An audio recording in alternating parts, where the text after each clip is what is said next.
I know it sounds crazy, a little paranoid maybe, but I don't think I could take it if you end up too good to be true.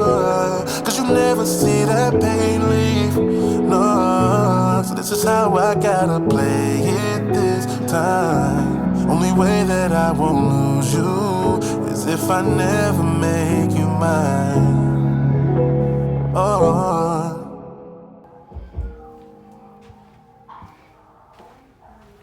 Yo, what's good, y'all? You in the whip. You already know who it is. It's your boy, William Ryan. And I got the pleasure and the honor of actually sitting with and speaking to a amazing and extraordinary artist, producer, composer, song song placements galore. You already see the names that he's worked with. I honestly got the pleasure of speaking with Mike Harris, a artist, like I said, a composer, but more than anything, we got to actually sit and talk about R&B music, and I got to watch him cook up as well. And you are now in the whip. Peace.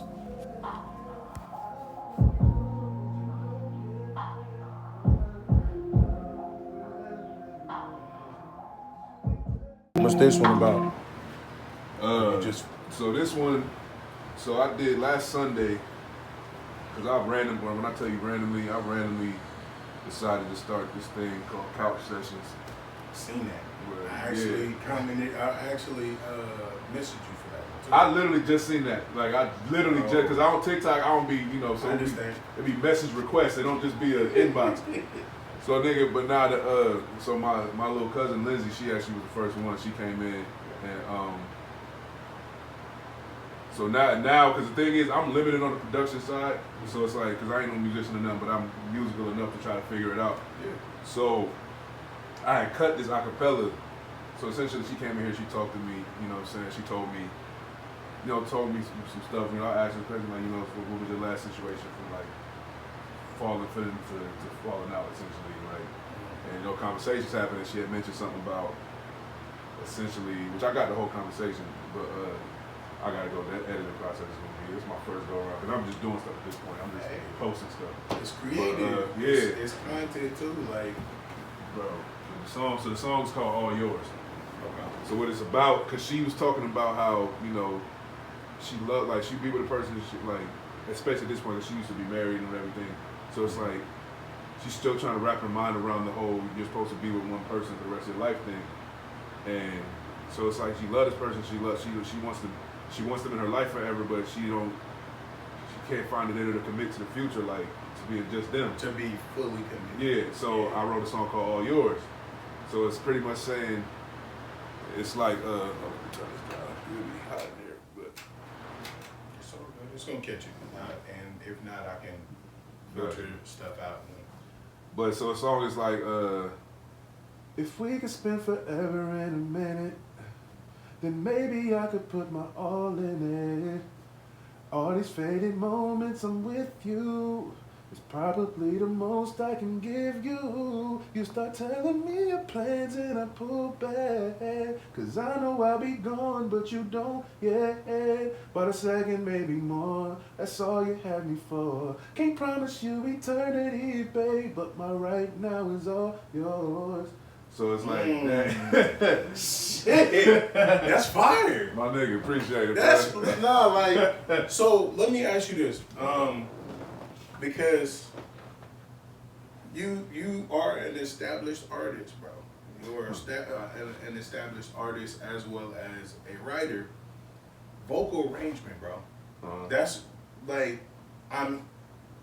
I've heard bad vocal arrangement, and then I've heard great vocal arrangement. Yours is up there with great, but what I want to get to is how do you find those arrangements, bro, for certain songs? Because me, I need a vocal arranger. I do. I already know it, but in understanding that, I still want to grasp and understand the concept of arranging certain vocals to a track, bro? Honestly, when it comes, the first thing it is, because for me, like I said, I'm a writer first, so making sure that the lyrics is something, make sure the melodies is what they need to be, and through the progression of creating, like you kind of decide whether or not you want to change certain melody here and there, but you figure that out first. You figure out like that chord, that foundation, so you know what you're arranging around. Copy. So then past that, you decide, you listen to it and you decide what it needs. Like me, a lot of how I move, I remember years ago in the studio, somebody told me, man, you add everything that you hear in your head, because you can always take away. You know what I'm saying? You can always get every idea out, you can always pull it back, you can always scale it down. You know what I'm saying? Take out what don't need to be there. But as you listen to it, like me, I'll hear something as I'm recording and I'll try it.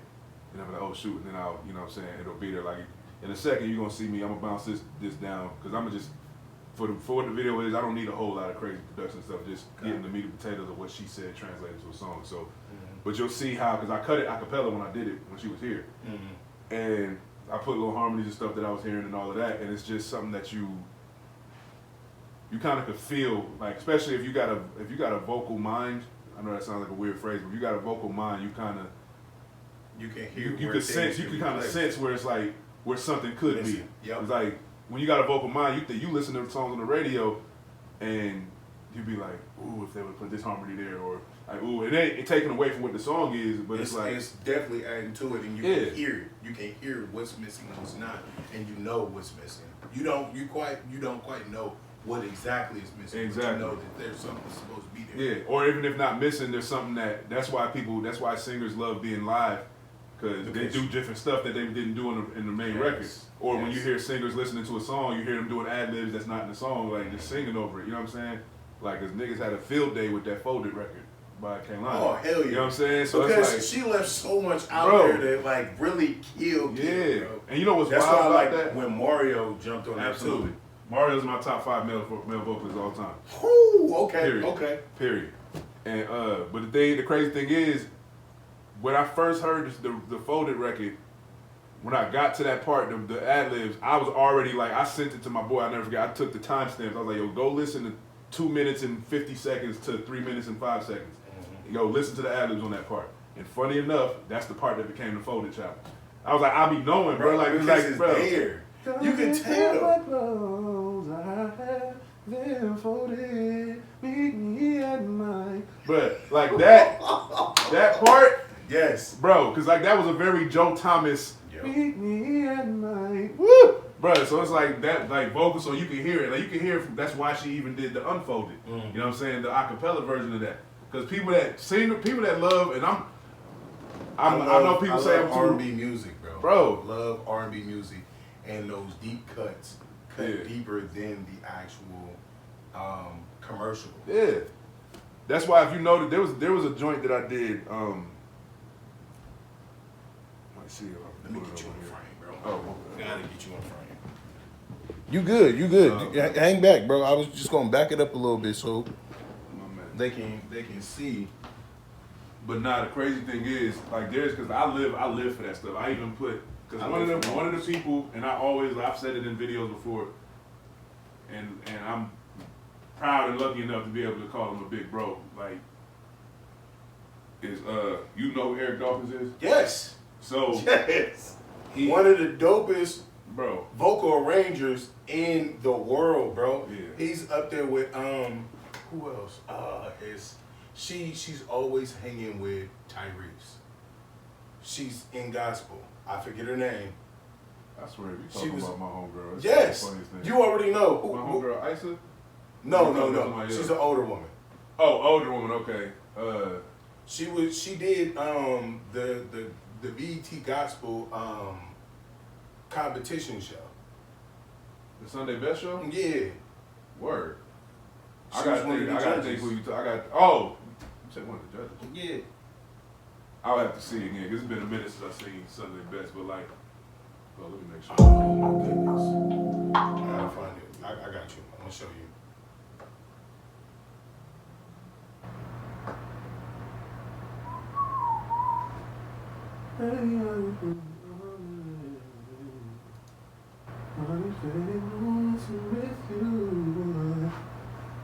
But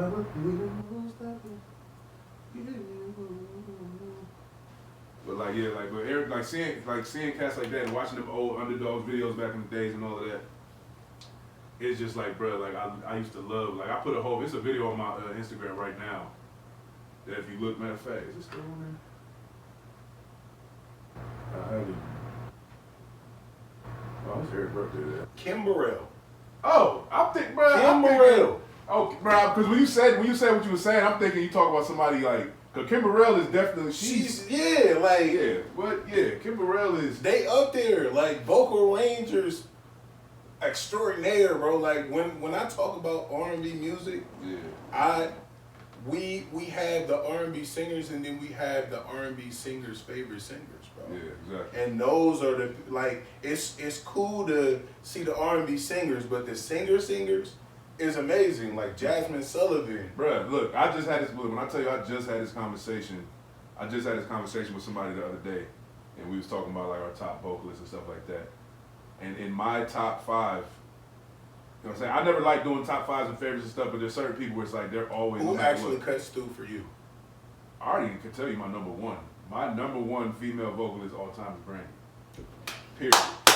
Vocal Bible, bro. Yeah, like she Whitney coached her well. Yeah, like because it's just from tone to technicality to just capability, range, and all of that. It's like hearing her vocal arrangements is like they slept on her last album. Yeah, but like her, Jasmine Sullivan, and this is a name that I don't know how many other people, but I know for a fact she's in mine. It's Tori Kelly. Tori Kelly's in mine.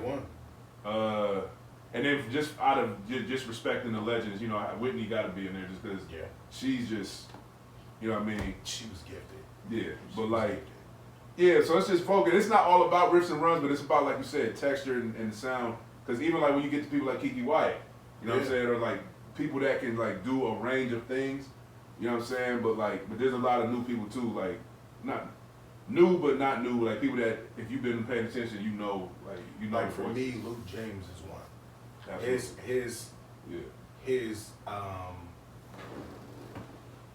His tone and texture. I've been listening to him since his very first album, and he has been one that I was just like doesn't get the respect that he needs.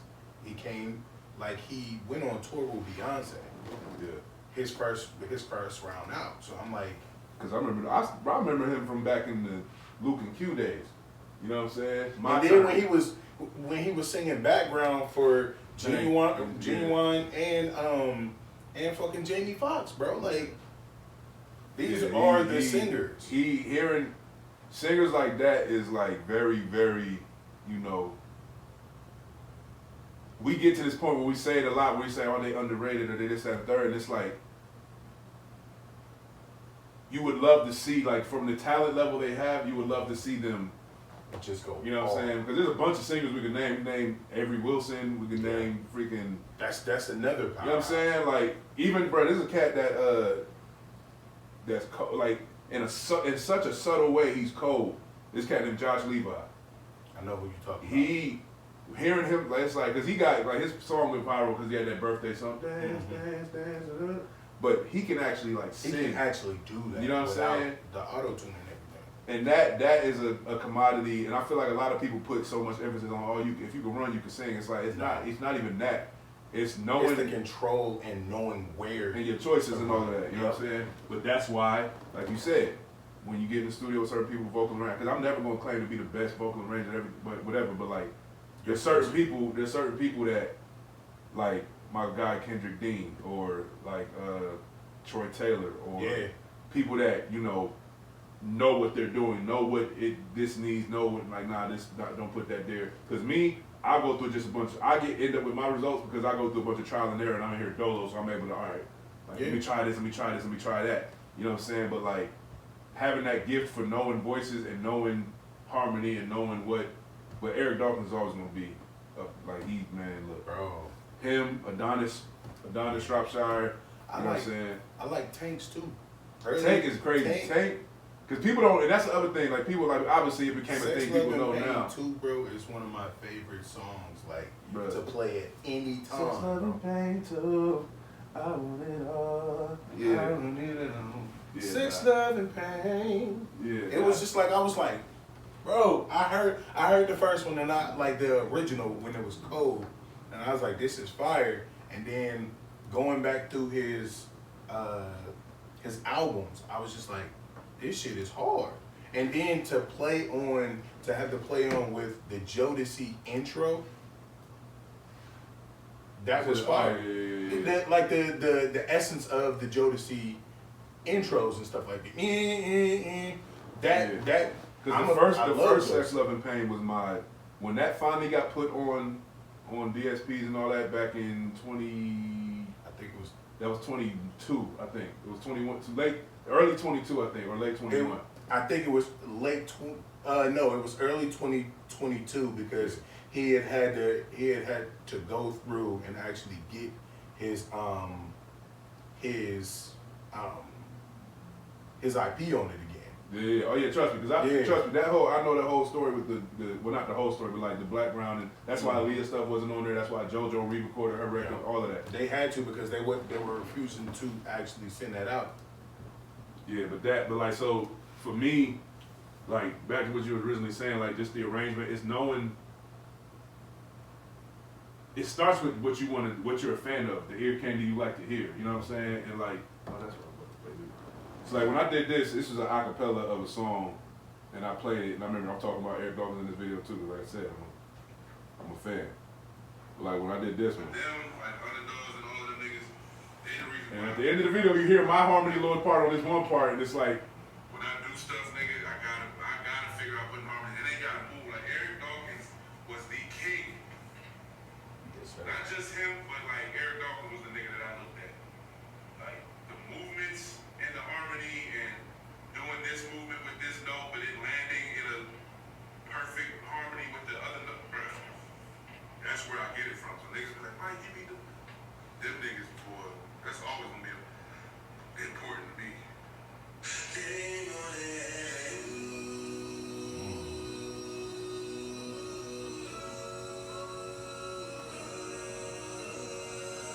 you know what I'm saying? Just look, bro. I love that stuff, bro. For real. Because it just sounds good. There are moments where I'm like I start going to sing and hang out because of those moments. Word. Where you can feel it and you just like, ooh. And I have my little thing where I say I felt it from my head to my toe because it sounds good and it's melodically sound. So it's not like where it's not straight, it's all over the place. You can hear da da da da da da, and then you'll find those patterns and the rhythm and the way it's delivered. If it lands well, you just like, wow, like in that, bro. Yeah. It's melodically sound and it hits you every time. And it's like it's like a soul piece. Yeah. It's like everything, harmonies and good arrangement feel like a hug to me. Like it's warm, and then when it, like you said, when it's done right, it's like, and the crazy thing for me, like this is why this is my realm, like being in here, cause like I never, like behind the scenes was always what I wanted to do. I didn't like being in the front, I don't like the stage, and that's why it's only recently that I'll go to like a little karaoke or something, they'll pass me the mic, like, Mike, and I'll be like, forget it, I'll sing something, but like, cause like I've been in a couple of the singing hangouts. It's crazy, them others when I ain't heard of them in a minute though. That's because they stopped. They're about to start one in October, but Okay. yeah, they took a break. Gotcha. Yeah, it was because there was a little vibe in there. Yes. You know what I'm saying? Yes, it is. It's all, and that's what the city needs for real. It's like a nice vibe with good singers. Yeah, and that's the thing. Because like, I got a couple homies that they got an R&B night they be doing. It'd be a dope vibe. They be passing the mic around, but it's not meant for like, oh, these is where the singers is at. You know what I'm saying? It's just a good R&B vibe. But like, Where is that at? they be having it on Thursday nights at 808. 8 Oasis? 808 up there in like in my refugee and gender. It used to be called Bentley. Oh, okay. Yeah, so every Thursday night. Every Thursday night they have a vibe like that? Mm-hmm. I live out that way too. Word. Yeah. Oh, yeah, definitely. Yeah, they had one last night. I pull every now and then, but it's like, you know, that weeknight. I was in there one night till like 2 in the morning. I'm like, yeah, let me chill out.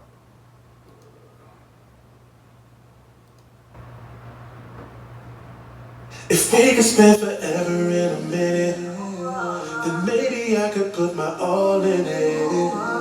All these faded moments I'm with you, it's probably the most I can give you. You start telling me your plans and I pull back, 'cause I know I'll be gone, but you don't get it. But a second, maybe more, that's all you have me for. Can't promise you eternity, babe, but my right now is all yours.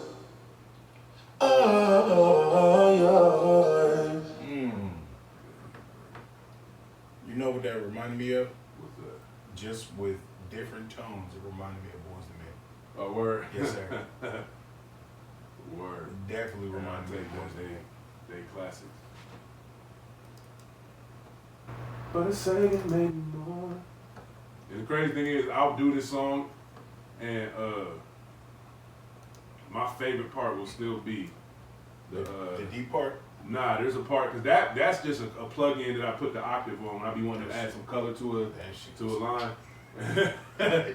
I felt that when it came All you had before, all you had before. Can't promise you eternity, babe, but my right now is all yours. All yours. So I'm gonna re-record all of this because I recorded it a cappella, so timing-wise, I want to, and then now that I got a little glimpse of an idea of what the track might be like behind it, I want to, put it right with that. A lot of the harmony's gonna stay the same though, but it's gonna be it's gonna be decorated. yeah. Yours. That's all you had before. Can't promise you eternity, but a second, maybe more. That's all. That part, Second, maybe more. like that, the most of that part, But a second, maybe more. That's all you had before. Can't promise you eternity, babe, but my because one of the things that I learned that I'll be doing, like I'll do when I'm doing a harmony, I don't always harmonize the entire line. Mm-hmm. Like sometimes the high note will just be on the tail end of the phrase. You know what I'm saying? So it colors it and makes it like a this a thing. but Like, you if don't get it. But a second, maybe more. That's all. But you don't get it. Second, maybe more. Can't promise you eternity, babe. So like when you hear, But you don't get it. Second, maybe more. For eternity, babe. so it's like this. You hear like the little, and this was when I was actually writing the song. So it was like a lot of. It wasn't even me sitting down tailoring like, all right, let me do this harmony, do this harmony, do this harmony. So If we could spend forever.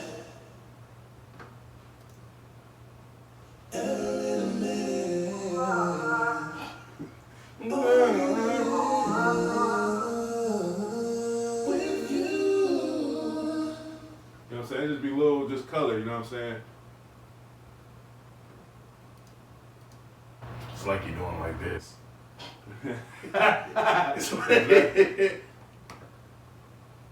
Cause like the let's see.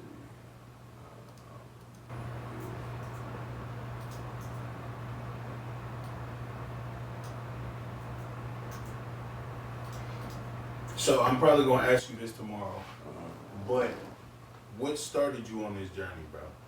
Writing songs. Writing songs and like actually, writing songs first. So, cause like that's the thing is, but that so, singing it. I'll say this. The funny thing is, I never looked at myself like I'm like. Even to this day, I struggle with calling myself a singer because I'm like. I'll put it like this. So what started in the beginning? I'm originally from Connecticut. I'm originally from Hartford, Connecticut. Okay. And out there, for people that don't know, it's like a bunch, especially in the church, scene, like it's a whole bunch of musicians, blah, blah, blah. So Right. when I was younger, I grew up in the church like a lot of people, and then my whole family is musical. Like my whole entire family is musical. My mother sings, My father is a writer. My uncle is a producer and singer, musician. Both my older brothers sing. My older brother, Corey, is a crazy singer. My older brother, Chauncey, he sings well. He's actually the one that introduced me to writing. And he's an audio engineer. And like he's all over the place. So he's definitely listening to he's a live sound engineer. So he does obviously studio work as well, but like for the past like 18 years he's been like touring with people. Like his first gig was Jasmine Sullivan. You know what I'm saying? And so he's a bad man. He worked on around that 4 era. He was working with Beyonce. Like right now he be out with In Vogue. He be out with Money Long. Like he's actually gonna be doing the upcoming. He's supposed to be doing the upcoming tour. Brandy Monica, Money Long, Kelly Rowland. Wow. You know what I'm saying? That's gonna be a powerful. Bro. So like he actually so I had the music bug in my ear. You know what I'm saying? Like even before I knew what was what. So when I was younger, just like every other little black kid, you know, rapping, wanted to be a rapper, and I'm nice at rapping too. But like from like 10 years old and up, I was rapping, and then when I got to 15, my brother told me, he was like, bro, I feel like you could write songs like R&B songs. I feel like you could do that because the way you be writing your raps and the lyrics and stuff like that. And I was like, I had never thought about that because at the time, there comes that point in time when you realize that all these artists ain't writing what they sing. Right. Because you discover that at some point because you hear people singing, you ain't thinking about, at least initially, that who wrote what was behind it. So he introduced me to that world and he put me onto the Underdogs. He put me onto Brian Michael Cox and all these different. So he played me. I'll never forget because he played me. He played me Sorry 2004. He played me How You Gonna Act Like That. Yeah. And he played me. There was another song. Matter of fact, that's when Brown Time O came out. So he played me these songs and it was like, you see how they kind of got similar vibes because the same people made them. And I started being like, hold up, what? And that's when I realized Tank was a writer and stuff like that because I was like, exact same people. I was like, yo, like. And then from there, I started looking at, because he used to get the CD cases with the CDs and the book and the inserts with the credits on them and stuff. Yeah. So I used to pay attention to all of them. Yo. And that's when I started seeing LaShawn Daniels' name all the time. That's when I started seeing, like I said, Kendrick Dean, Eric Dawkins. I started seeing, you know what I'm saying, even outside of that, like seeing, like paying attention to just songwriters in general. Yep. That's when I started really paying attention. Repeat names. Exactly. And I was like, yo. So ever since then, I was, because like I said, I was about 15 years old at the time, so that was around 2004 going to 2005 and that era. So it's like, how old are you? 36. Okay. Yeah. Yeah, we the same age then. Word. Yeah. Word. Yeah, bro. Like that time, and then I remember just listening. I would take his headphones and his iPod, and I just had a headphone like, yo, just listening or the CD player. 'Cause like I said, he had the CD. Liberian Girl is the first time I started really actually listening to vocal texture. Word. Okay. When I heard Liberian Girl, I didn't know what it was. I didn't understand what made me love that song more than a lot of songs, and what it was due to texture. Liberian Girl. And it was the stacks because Mike loved the stack. The stacks that he did was phenomenal, and it got me every time. Like one day I was riding home from work, that motherfucker came on. I kept that on repeat all the way home. Man, I don't blame you. That's a man. But the crazy thing is, I remember that origin with writing songs. I remember my first song I wrote when I was 15 on the back of a program at church. It was a song called "Since You Left Me Here," and do you remember how it goes now? Yeah, to this day. And it never was the full song. It was I ended up finishing the song with my brother because early on my brother was my first writing partner. Like he introduced me to all of this. So I never forget. I wrote the hook though. I had wrote the hook myself at church. I never forget. It was like, it was like, I can't tell an hour from a minute. Time to slow down since you left me here. Keep running my fingers on your photograph. The picture frame catches falling tears. Every time I hear the song of your ringtone, I pray it's you calling my phone to say that you're coming back home. So that was the first joint that I did. That was like the literal first joint I ever did. And then after that, It was 15. 15, yep. And You had some shit behind that one, bro. Like, what happened? You was in church thinking about that? Right, Like, I was in church because it was like one of the things I was paying attention to the songs I was hearing. You know what I'm saying? So when I'm listening to, you know I'm willing to do anything just to keep you in my heart. You know what I'm saying? But and then like around that time, like, cause like a year or two after that was my favorite R&B bridge of all time. I'm sorry. say You know it. what I'm saying? It's Girl, I tried to give you everything. Can't believe the Time ways out. you relate Time me. out. You're not about to just breeze through that. You met Eric Dawkins, bro? Yeah, I met so I met him. And I ain't gonna trip, girl. Oh! Let me shake your hand, bro. Let me shake your hand, bro. That's fire, dog. That comes on. I'm You doing all the background, met bro. the mecca of vocals, bro. Like better than the I do not stuff. When it comes the vocal, when it bro. comes to the backgrounds, be killing. I love everything. I love hip hop. I love, but I never want to be a rapper. I knew that I loved like R&B music from the Bruh, that to this day, When I would that is wake one up. of my favorite. That's my favorite R&B bridge of all time. That shit And that's was why, bro, I crazy. couldn't stop. When I first met, you know, Hear you Eric, say it that? was Eric That's Dawkins fire. and Jay Valentine did that record. And Let me tell you something. when I It's met like Eric, Eric. and this, I'm taking it back, because look, for the first time, just to make it clear, and just because I ain't ashamed to say it, bro, I'm a believer in Jesus Christ, bro. Amen. You know what I'm saying? I am a Christian. I believe in God. And, you know what I'm saying? It took me a while to even be able to say, because like, I grew up in church, but like, I'm just now in these recent times, like, starting to try to walk my walk and develop my relationship with God. So that's why even my convictions with certain things I'm making musically, like, there's certain records I'm never going to write again because just my convictions. But I say all that to say, when I was a young kid, drawing back, my introduction to Eric Dawkins was Dawkins and Dawkins. And brother, that album, I believe it was the Focus album. Yes. Bruh, ever since then. Unmatched. And then when I found out later that he was the person behind a lot of these, he was behind How You Gonna Act Like That. He's behind How Could You. He's behind, I'm like, hold up, what? So, meeting him, I met him in 2013, I believe it was. We was all out in Arizona for a month working on Tyrese. That's how I met him. And hold up, no, did I meet? I met him somewhere around that time. It was either that time or at Tyrese crib in That's LA. the camp. That's the camp for real. So It's him and Kim Burrell. He bro, keeps let them me close. tell you this. Bro. I got videos, and I'm gonna show you a video because I got a video of everybody just sitting at a table. In the kitchen. Yeah. In the kitchen. He put that one on there when they were all singing together. See, no, I got the 11-minute video of Eric Dawkins, Isa, Kenyon, at the table just singing. You know what I'm saying? God, bro. And it was just like, bruh, like. Anyway, I say all that to say, bruh, like, you know, when I met him, that was my ultimate validation.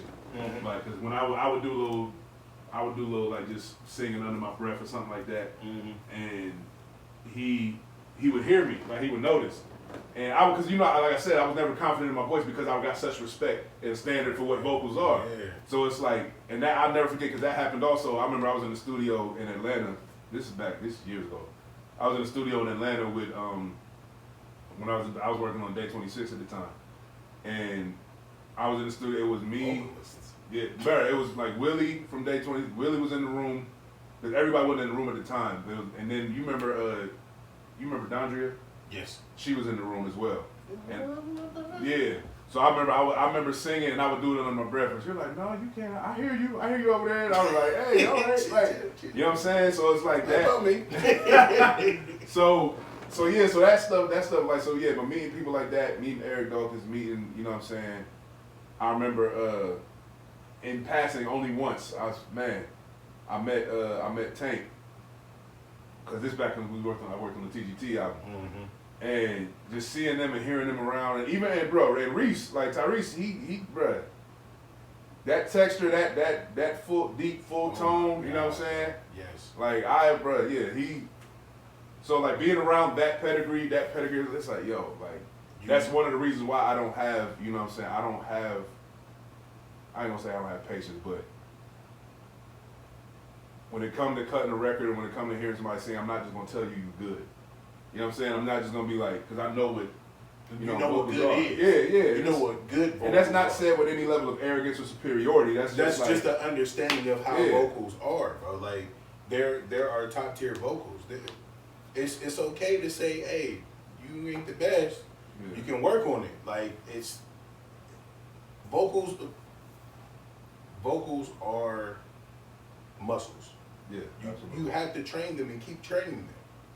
That's all that is. Like if you don't have it, you can get it. Yeah. But you have to want it too. Yeah, exactly. And it like you start off with something. Because don't get me wrong, you start off with the raw clay. You know what I'm saying? Because for certain people, there is certain stuff that there's a reason why. And if you're in the vocals the way you say you are, you're gonna know exactly the video I'm talking about. With Jasmine Sullivan at 11 years old, Oh, when she was singing the Wizard of Oz, and she was on Yeah. stuff like that. She had it. Exactly. Early. Yo. They definitely trained her to the max. Yeah. For her to be 11 years old and be able to, when she didn't go for that high note, she went off and then veered right back up there, and it was something that not a 11-year-old would do. Yeah. Because they're not that confident. Because in their voice. that polish on that is like, bro. And that's why people be forgetting, like, bro, people forget When she said how young, like, even Brandy was when she first came out. She was on the. She was like 14, 15. Like, she was like, bro, like, what? Sounding how she was sounding. And then now, like. And it's like, it's one of them things where it's like, I appreciate it so much. Like, cause don't get me wrong, I'm not gonna act like I'm some, I know every single thing there is to know, because I like what I like, and when I find stuff, I find stuff. But like, that's also why I appreciate shows like the Terrell Bryce show. Terrell Bryce, you're not hip. You probably seen the aesthetic before. Put me on. But so Terrell got a show called the Terrell Show. Oh, you talking about It's the blue wall. Yeah, like, he having got singers on there. Oh yeah. He be having singers on there. So it's like, when I've seen the Tori Kelly episodes, and when I saw there's even a girl named Candace Boyd, she be killing. What's the one dude that sang backup for Erykah Badu? He's one of them too. He brought the piano that one time. It was you talking about start with a D? Duran. Yeah, he's cold too. He's even when he's joking, he's going exactly. crazy.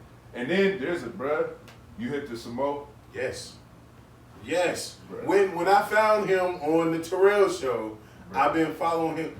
He was His ability. He's one of them cats where it's like, it's sick how, because that's the thing. There's a thing that everybody doesn't have. Like, there's a certain musicality. You got people that can hold a note. Like, being able to follow, that's why they say, even like with Kim Burrell, like, if you're a musician playing behind somebody like that, you really better know what you're doing. You got to. To be able to, because like so it's vocals like that. But that's the thing. So when you translate that into this space, like writing songs and stuff like that, all of those capabilities, the real talent is knowing which tool to use and which tool not to use. At what time? Because you can't just be on a song just running all over the place and do it. But if you got the texture, you take away from the understanding of Exactly. the lyrics. Somebody wrote these lyrics. Uh-huh. You can lose the person or the listener by just doing that, and it's a good placement. Like I said, your placement, and when you do things in a certain way that you do them, you deliver. For me, I'm gonna say that personally. For me, you deliver every time. Every song that I've heard, even in your country, you deliver, bro. And it's your placement and the texture and the passion that you put behind these lyrics, bro. I do want to give you that. I got to, bro. That's the biggest. I've been looking at you for the longest, bro. Like, I'm not even gonna cap. With Trent, when he came out of here, I seen him. We kicked it, we clowned, and we did the little sing off and everything like that. I was like, bro, before you even get out of here, I'm a fan, bro. I am a fan of y'all, bro. And I don't take that lightly, because I understand what good vocals are and I understand the texture in which when you're writing these vocals, it takes, and I respect it. I didn't stick with it. I just love. I have a passion for music, and this is one reason why I started the pod, is to give that side of things and the understanding of where these artists come from when they're delivering something. Yeah. So I definitely wanted to give you your flowers, bro. I don't take it lightly. I thought that you came out of Columbus, Ohio. I didn't know that you came from somewhere else. Yeah, I've been here since I was young though. I've been here since I was like a kid. I was like 10 years old when I came What out school here. did you go to? I went to Reynoldsburg. Yeah, but like that. So like when it comes to stuff like this, and that's why like because I'm a transparent person. Like this journey is one of the things where I used to have imposter syndrome a lot. That's why people are like, man, you should be doing this, and man, I'm surprised you ain't first. I'm surprised you ain't this, and it's like the stuff that I have done has been me operating on 30%, like not really like believing like in myself. That's why it's like whether it's call it laziness, call it procrastination, call it getting jaded by the nature of progression in the industry. It's scary out there for you know what I'm saying? So it's like, but I never doubted. Like that's why when I found, it was like 2013 when I found like started taking an interest in country music and like different types of writing and stuff like that. Because I started realizing like the writing was always number one. That's why it's a bigger compliment when you tell me like, yo, your lyrics and the way I'm like, bro, that hits me the most because it's like I pride myself on stuff like that. I pride myself on being relatable with a different approach in a clever way that people like, yo, like. And you're I would have never thought to say that. Like you're not gonna get around the people that you've been around. Yeah. Being not having that type of understanding of what the lyrics is gonna do. You're not gonna get around those people to even understand. Yeah. For real. Like it just doesn't happen without diving in, and that's what you did. Man, I appreciate you, bro. And that's like that's why I say I've said it to a couple people like close to me and stuff like that because it's like, but like me saying it out loud, like dang, that's a real undertaking. That's a real, because now I'm gonna be, because I have the visions for what stuff could be and stuff like that. But like I said, I never saw myself trying to do the artist thing. But my main thing is getting my writing out there. You know what I'm saying? And through getting my writing out there, getting, you know what I'm saying, the reality of who I am and the reality of my authentic space that I'm in right now, and But who even bringing people to God through it. You know what I'm saying? Who can do that better than you can right now, though? Nobody can tell your story like you can. So in that, Cause you know what's crazy? you deliver it like that. Bro, there's a country song that I posted a few weeks ago, maybe a month ago now, called Jesus in the Chevy. I remember that one. And people don't realize, and that's the thing that's authentic to me. That's why even if I do visuals to this stuff, it's gonna be different than what people think because it's me loving country is me loving the writing of it, me loving the sonics and the writing of it. So it's like, because it's stripped down. Yeah, but it's still, and the song, that's the thing I loved about country music, the song is the star. Mm-hmm. You know what I'm saying? With other genres, as much as I love the creativity of other genres, it's like the production and the plugins and the mixing techniques and the little choppy whatever, all of that then the production of it all takes over. You know what I'm saying? Don't be wrong, they still be writing sometimes, but like it's not like back in the day. So it's like with country and certain other types of writing, like even not just country, like one of my favorite songs of all time, people that know me know this, is like back in around the time I was discovering country music, I discovered the Continuum album by John Mayer. And one of his songs on there called Stop This Train is one of the greatest written songs of all time.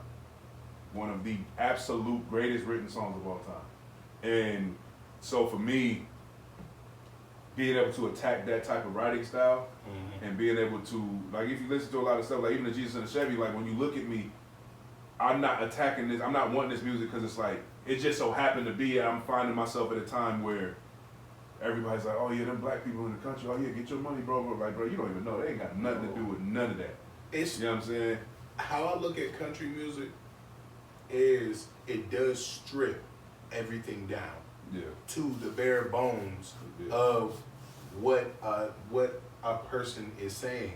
Writing is the star. The writing of the, like, people that know the writing in country music, like that type of writing, that's why I fell in love with it. That's why I don't gotta lie and act like, bro, I didn't grow up doing a bunch of country stuff. I didn't have a cowboy hat. I didn't do that. Like, I'm not gonna fake you, act like that's what it was. Like matter of fact, bro, when I did like when I did Jesus in the Chevy, that was a real thing about something that happened to me in March, back in March, where like I had got overwhelmed with this feeling in the car, and they don't realize, man, I'm not talking about anything Chevy, they think I'm talking about a truck, but I'm talking about my Impala.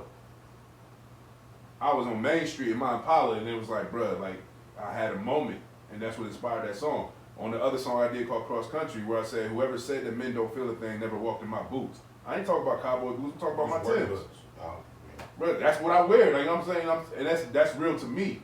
You know what I'm saying? So it's like, it's not country, and it's like, I don't ever want it to be this thing where it's like, I'm trying to, you know, do this, a certain version of cultural appropriation, and oh, let me do this because it's popular and this. No, because if you listen to the type of stuff that I write, I'm not doing and like, so everybody is in a space, they do what they do. I don't make the party boom boom boom whatever. Like, I write in a sense of, you know what I'm saying, like how, like I remember hearing a song called Unanswered Prayers, like, and it was like hearing a song like that, or hearing like There Goes My Life, or In Case You Didn't Know, or them type of records where it's written in a way like, or even like with Sam Hunt had a song called Break Up in a Small Town.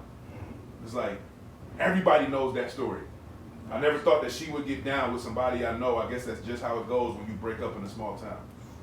You know what I'm saying? It's like, and Columbus ain't necessarily no small town, but it's like when you look at the circles. Exactly. The circles are small. You know what I'm saying? How many times have we ran into somebody that you used to talk to and they talking to somebody else that you kind of connected to? It's like, dang, man, like, wow, you know what I'm saying? So it's like them stories when you start realizing how, because we always call it R&B and country cousins. Like they, you know what I'm saying? It's just in country, you can get a lot more off because country people. Don't get me wrong, I'm not saying country is like corny or nothing like that, but country people, they ain't trying to be cool. They're not trying to be over the top. They ain't trying to be trendy. They ain't trying to be cool. They ain't trying to be. It's just like, yo, this is the heart and soul of what's on me, and I wrote it in this way that will make you appreciate that I care about the craft of writing a song. You know what I'm saying? Yeah. So it's like, and I love that feeling. That's why when I wrote some of these recent joints, and people was like, man, them lyrics. I'm like, bro, thank you. Cause that's all I be trying to do, bro. Doug, when you drop that whole song, bro, listen, it's gonna play in my house. It is. It's gonna play anywhere I go because, like, just the video that you sent me, I was just like, this shit is fire. My wife, she's into country music. Mm-hmm. This was one reason why I was just like, I was excited to actually be able to speak with you, bro, because it's way bigger than music. It's the connection that you have with the lyrics, bro. I've gotten people. I've been in circles where there are people that do understand, and then there are some people that just be like, oh, this is just gonna be what it is, and you know when you got something good. And bro, you have consistently had something good, bro. Right. And this is one of those that will be like, when you do it, bro, go all the way into that motherfucker, bro. Lean all the way in. Right. Because for us to have that moment, that was a part, like, we've been together for 7 years.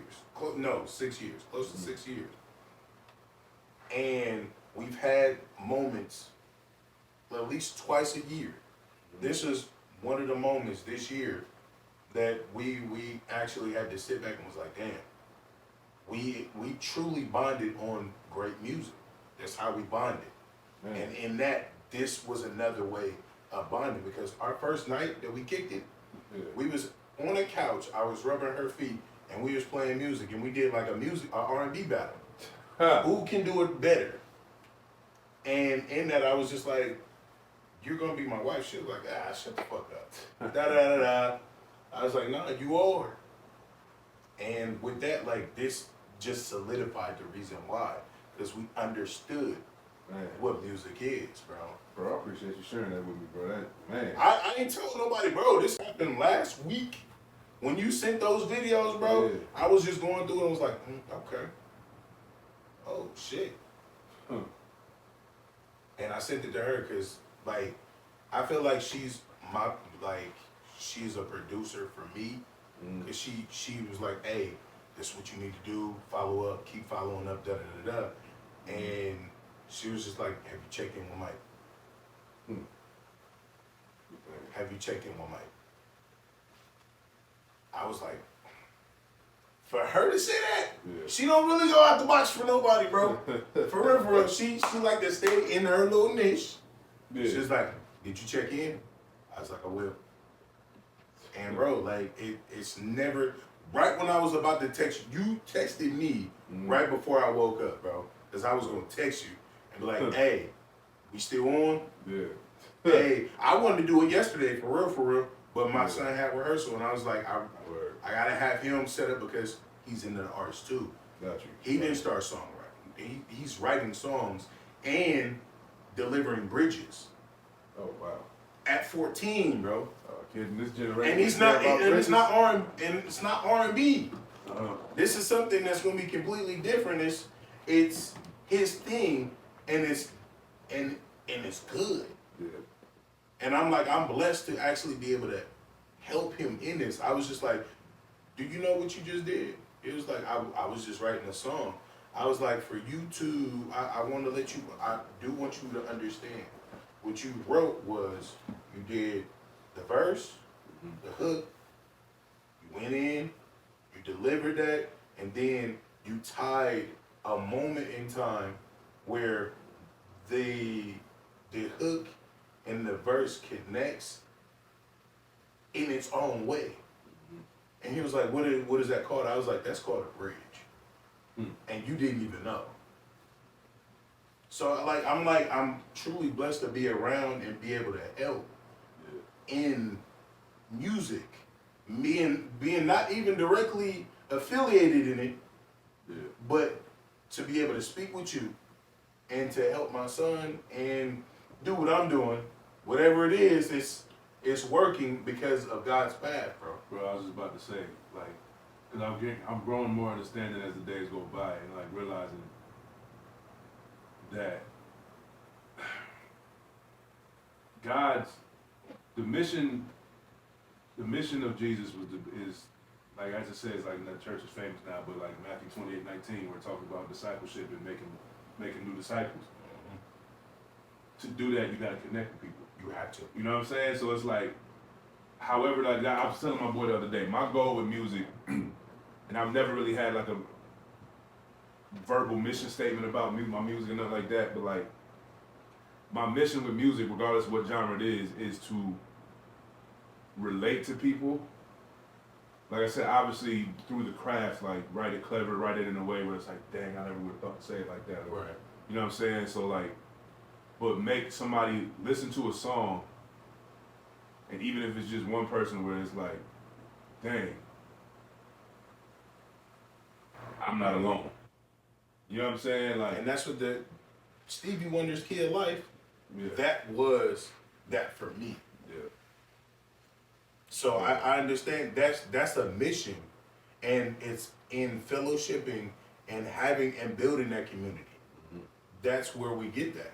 That's where we bridge the gap. That's when we bring people together in a time that we are truly at a huge divide. Because we got to a point where everybody, I put it like this, we've grown into a numb society. Yes. And because of that, through the numb society, everybody wants to, why do you think it is that even, like I said, when my people have the R&B night, or why do you think most of the things celebrated in the culture are from the 90s? Because or from the early 2000s? Because that was the last time people were vulnerable. You know what I'm saying? Because now you don't really have, how I explained it in conversations I had, different studios and stuff, would have these conversations like, yo, because people make solely weekend music. Nobody makes weekday music. Nobody makes the music that you got to get through. You know what I'm saying? I got to get through the day. I got to get through this. You know what I'm saying? And it's like, bro, like, you got life in it. And that's why I say, even in country, every song ain't about a relationship. You know what I'm saying? Like, but even the way that it's talked about, it's like, it's enough people out there making the sex song, making the street song, making the club song, bro, Nah, that's not for me, bro. Like, all power to people that's not knocking people out like that. I've never been the person. But it's like, for me, like, there's power in music, bro. There's power in music, bro. Don't get me wrong, good time is a good time. Some people need to get let loose and want to like get away from. Cool, but it's, you know it should never be a moment where that's spent. Like, Jermaine Dupri said, you know, Chris Brown's new song. Yeah. So he said that there should never be a time where a 14-year-old is speaking on dick. Yeah. Where when we were growing up, we had Bow Wow, we had teenage celebrities that we were able to listen to their music, and it told the story of our teenage life. They don't have that right now. Our youth barely has that anymore, and that's why they're looking for the younger things, the older things. You know what's the interesting thing about that is, obviously, social media age played the most part in that. Yeah. But like back in them days, people cared about, at least adults did, they cared about the buffer. They cared about, you know, even though, because let's be real, even though as much as there was Bow Wow, as much as there was, you know, whoever, R. Kelly's, you know what I'm saying? As much, but even past that, the reality is, yeah, there's that, but let's be honest about the conversation as 14-year-olds, 13-year-olds, the conversations and activity that was actually going on in our young life. We were talking that kind of way. We were cussing up a storm and whatever, you know what I'm saying? Sir. So the reality is, it's just that now there's a desensitization because it's more public. You got a kid with a phone and a TikTok and can see it that will see it, but also post a video of them cussing and doing that. And the thing is, people laugh, people joke. You know what I'm saying? And because now you think about how many people like our generation that had kids, and then kids younger than us having kids and not really having a like idea of a filter or there's the idea of there's a place for everything. Because like there's us, a time and a place. Because depending on how you was raised, like, because I can't speak to everybody else, I know the type of way I was raised. We were I'm not cussing in front of my mother. That's true, and we were seen and not heard. Yeah. There was discernment, and if adults are talking, you shouldn't. Yeah. There was a line, and there was a respect for our elders, and for we knew who to cuss around and who didn't. Yeah. Now there's no buffer for that now. They don't know when and where. And also, and this is being all the way a buck with it, there was also as time went on and access to exposure became a thing, meaning anybody can be famous now. Anybody for doing whatever. If I wanted to sit in front of a camera, just sit there and stare at it, a post at a time, there's going to be some kind of audience that finds it and just likes it. It's like, oh, that's the guy that sits there on. It's like, so it's like, when you think about music, and yeah, I got to give grace to the fact that, you know, it's a cyclical thing. Like our generation that came before us, we don't all tap in with their music like that. So it's like the younger kids, they got what they listen to, and it's like, we like, man, that's not music. We sound like the parents and our parents' generation. So I got to give respect and grace to that. But at the same time, there is the reality that there's a talent level that just doesn't exist like that no more. Because that's why do you think that even in the midst of all of this, even in the midst of all of the oversaturation and everybody got a song out, everybody got an album out, all of that. Even amongst all of that, you still got people that'll push through, that are talented. You still got her that'll push through. Yes. Musicians, I was crazy so singer, happy. right? You know what I'm saying? Like you still got people that'll push through. You know what I'm saying? And on top of that, you got to think we more so talking culturally though. Because you don't hear these people have these conversations in the pop world and the country world and none of that. Because they're not worried about it. Because their audience is their audience. Exactly. And that's why it's such a big thing about black people going to country, because it's like, oh, they're trying to take over art. It's like, bro, it's not even that. Like, cause me personally, there's some dope songs that I've heard and stuff like that, but like there's certain stuff I'm like, hey man, it's not for me. You know what I'm saying? Cause like I said, I guess you could call me more traditional when it comes to the type of writing that I be liking. And sometimes I do go into bubbles where I don't listen to a bunch of music out there.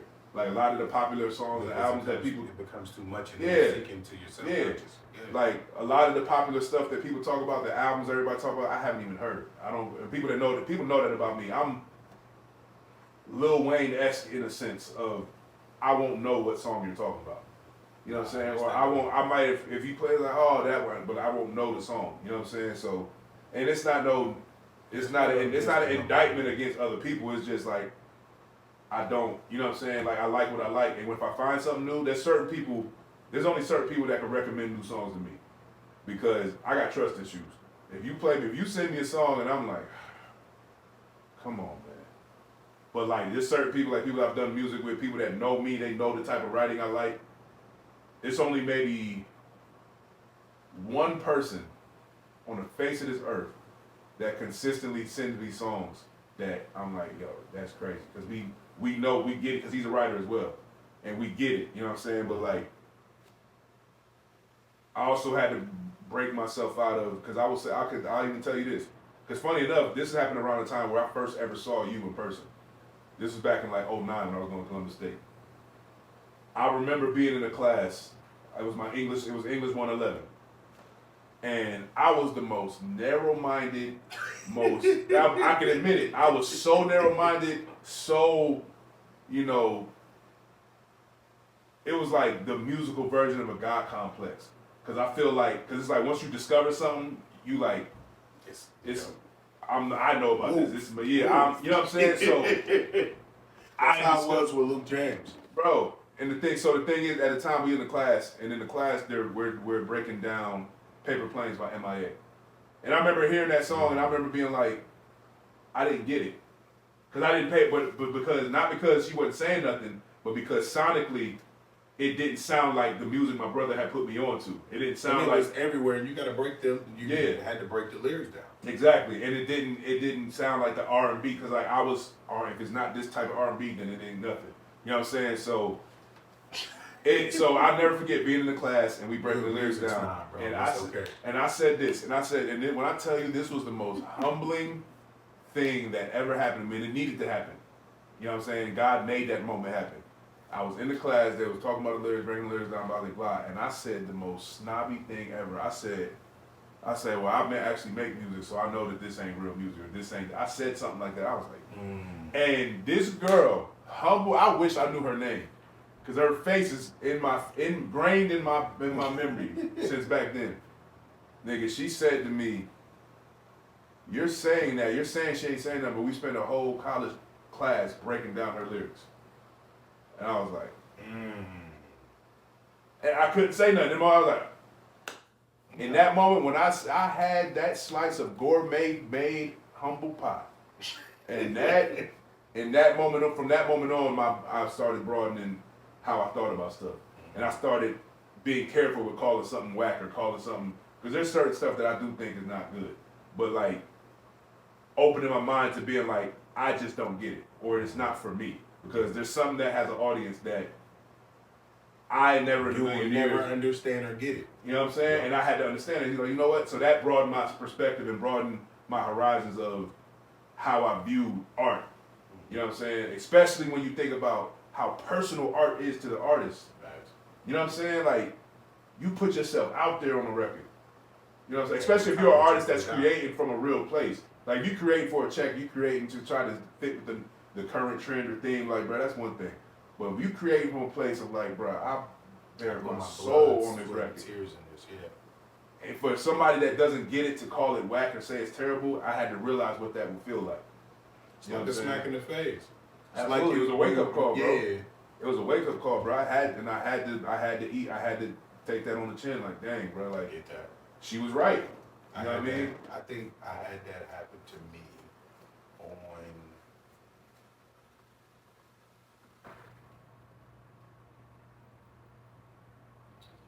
I think it was Lil Wayne's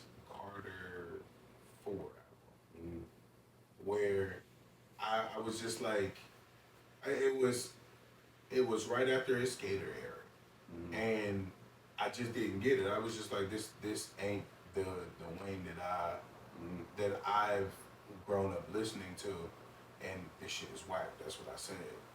And my nephew or my uncle, he was just like, how can you say that? I was just like, because like we all know who Lil Wayne is. We knew who he was the Squad Up days, all the way up to the Carter 2, the Carter 3, and then it was like no ceilings. He went through that whole era, and I was just like, I don't know this shit is whack. He was like, don't ever say music is whack because you don't know what the person went through to deliver this, and the shit that they had to put up with. It was like, just because you don't like it, don't mean somebody else won't gravitate and it be the story of their life. And I was like, shit. That perspective, bro. Perspective is everything, bro. It was like, what if somebody said that about your shit? How would you feel? Hey, and that's I was like, it would be a kick in the gut. He was like, then why the fuck would you say that about somebody else that you don't even have a clue on? Yeah. You have an opinion, and your opinion don't mean shit when it comes to art. That's why the party line for me, my answer for everything. If I don't like something, I don't say whack. I don't say terrible. I don't say that. I just be like, it's not for me. Period. Because that nobody can take away from me. Because quite literally, it's not for me. Period. Like if I hear it and it's not good, the same way something that I put up like, funny enough, one of the homies when I posted an R&B joint last week. I posted this little R&B joint that I did, and one of my homies, he commented like, I ain't gonna lie, bro, he was killing my ears with the country stuff, man. Like this is blah blah blah, and I was like, but it's like I had to respect it though, because like that's what his ear is. But that's also the other thing when you're a person like me that is into different things, multifaceted, whatever you want to call it. Who I am represents the different type of people that connect to me. He connects to that version of me. He connects to the rap R&B black version of me. You know what I'm saying? And he even commented like when we had commented a little back and forth, and he was like, no, but I get it, bro. You know, it should go after your passion, go after the money. You know what I'm saying? And it was like, it's way bigger than the money. Yeah, it's way bigger than the money. But like I said, it's no indictment against him. It's like, you know me for this, or this is the type of stuff you like to hear from me. I can't knock that, which is why, bro, when I make that, that's for you. You know what I'm saying? If I make this other stuff, but bro, I was so surprised when I started posting the little country stuff. People was like, bro, like this sounds this, or this sounds this, or bro, it sounds like you fitting like a glove. People putting fire emojis. I'm like, word. Because it's that. Because people that know me close know how long I've been into country music, how much I love country music. They've known it. Why haven't you put anything out before then, bro? Or have you been writing it and nah, just sitting on it? Bro, when I tell you this, and I'll be a buck with you, the stuff you see me post, like the country stuff, bro, those hooks, like I said, all of them make, like some of them I finished the full song, and some of them is just like I was just posting to be creative again. Because I took a step back from music back when I went like trying to figure my convictions out with my walk with God and everything. Yeah. But like so a lot of them, bro, cause I drive forklift for a living. Oh, that was gonna be my. Like I'm at a job. Like I drive forklift for a living. Like bro, and I wrote Jesus in a Chevy in about 5 to 10 minutes while I was on the forklift in my head.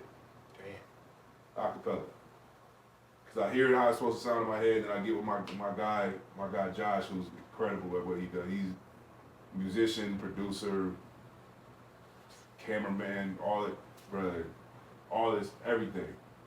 And engineer, he mix, he do everything. And like, so I'll bring it to him and I'll sing it to him. He start playing the chord progression and I'll tell me I was here and kind of do it and we put it together. But like, I write the stuff acapella in my head because that's what been the overwhelming feeling lately. Because I feel like ideas keep coming to me before I can finish the other one. So it's like, man, like even the next, like we supposed to shoot another one on Sunday, and that one is a record I just randomly wrote in the shower called "Sounds Better Than the Truth."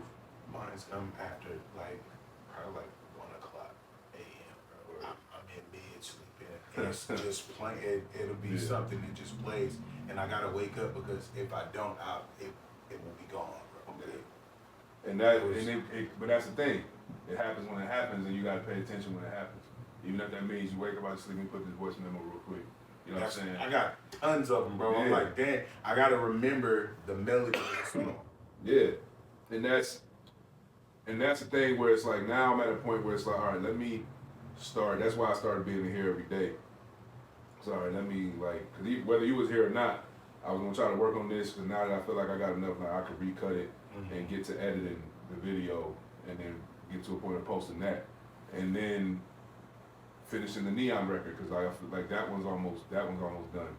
Cause like, and then after that, you know what I'm saying, probably start finally with these songs, what kind of songs, what stories, how would I want to tell it, what's the things I want to say, like production, what I want to be like, and actually strategizing what that would be and being intentional about it. You know what I'm saying? I would like to document that whole journey, bro, because Word. that all the way through would be amazing, bro. Like that whole compilation of you putting together a four-part story for real. Because I already know how to. I was like, man, maybe I'll just do 4 or 5 songs. I got 5 little small 5-song EPs that turns into. That'd be easier. I try to get visuals too and stuff like that. So I'm still working it out in my head. And then I did like an AI thing. Let that flow, bro. Yeah, I did an AI thing where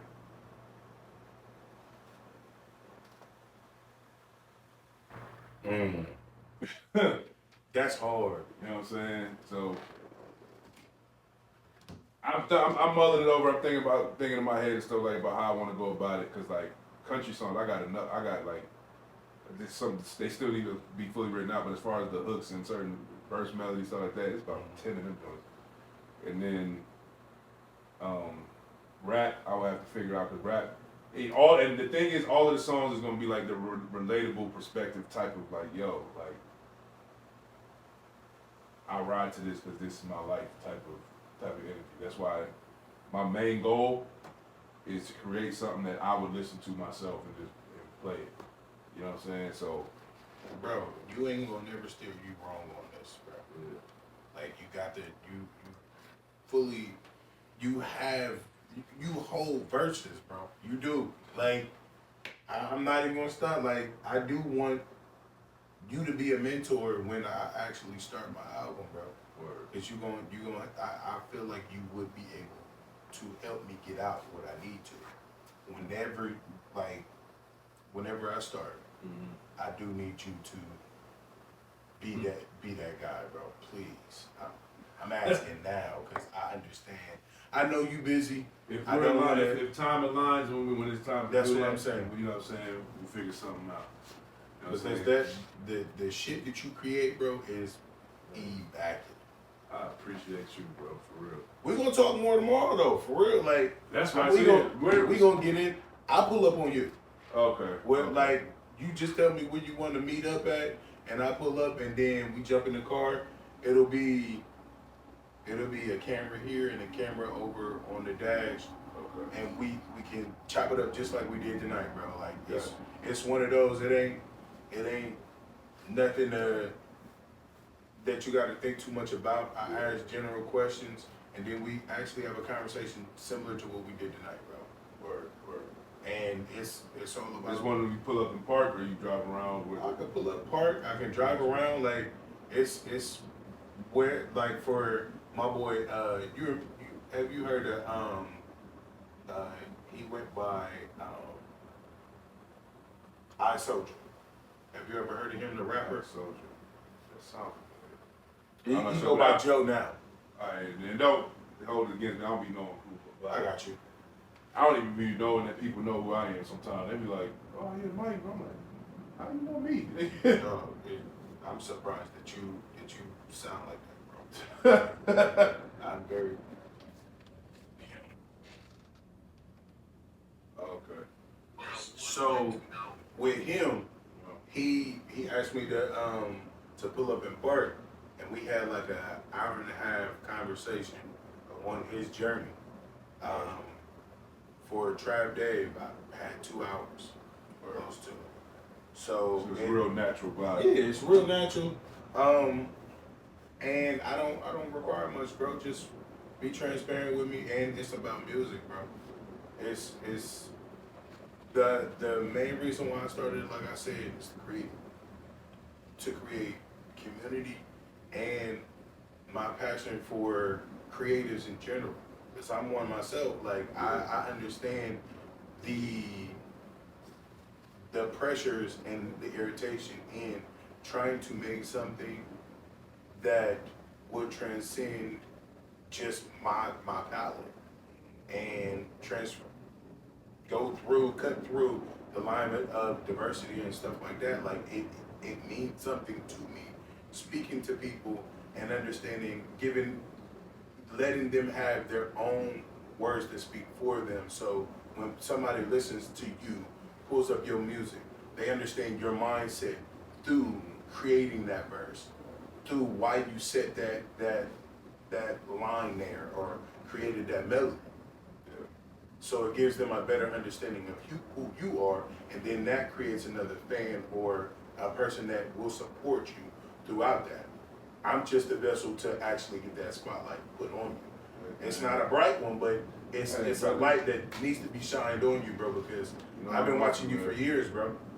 I have been, and I was just like, I actually get the pleasure of actually speaking with you. Man, that's dope. I appreciate that. Yeah, you know me, I'm an open book, bro. I talk about whatever. I'm transparent with whatever. I don't care. The only thing I don't get into. I don't get into gossip. Yeah, I don't get into the gossip and the bullshit of the who's better than this or this. It's like, bro, y'all. No, I'm not. I'll give flowers up. I'll give and all that. But I do need a top 5 though. Shoot, yeah. I got you. You think that tomorrow? I do need a top 5. I told you, I got it ready. I just had this conversation literally recently. You know what I'm saying? I got my top 5 ready and waiting. You know what I'm saying? That's.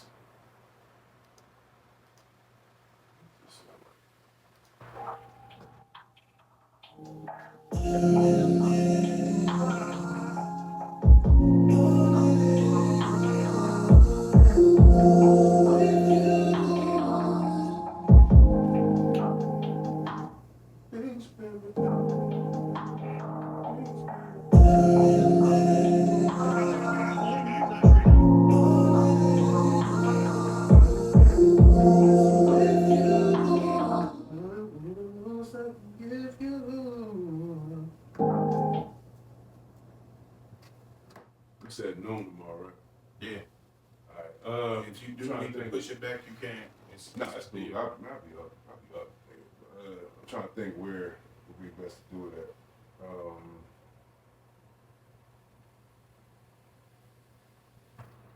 Oh, you say you out that way. That's out that way as well. So. Yeah.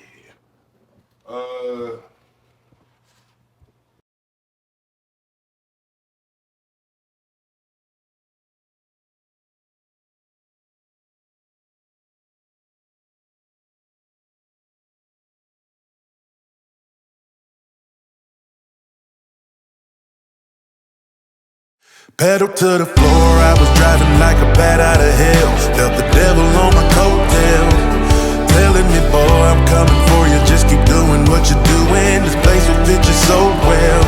I'm worried that God ignores prayers if they're chased with whiskey. Hard to hear him in this cold world. The weight of the wheel was getting heavy, then I lost control, but found Jesus in a Chevy. Lord, have mercy on me.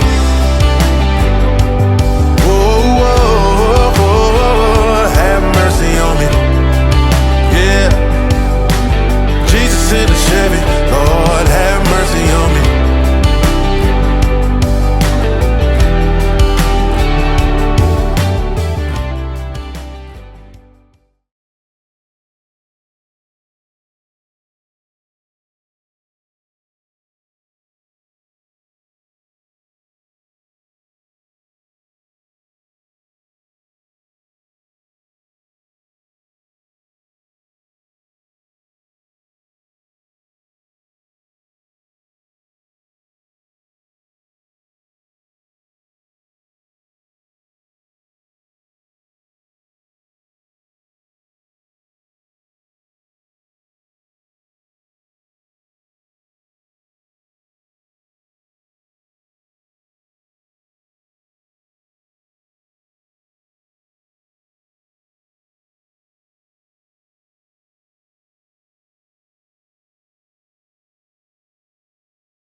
Yo, I just want to take a moment out and say thank you so much for tuning in to this week's In the Whip podcast with your boy William Ryan when we pull up on you. Thank you so much for taking your time out. Y'all have a good one. Know that you love, blessed, and highly favored. Y'all be good. Peace.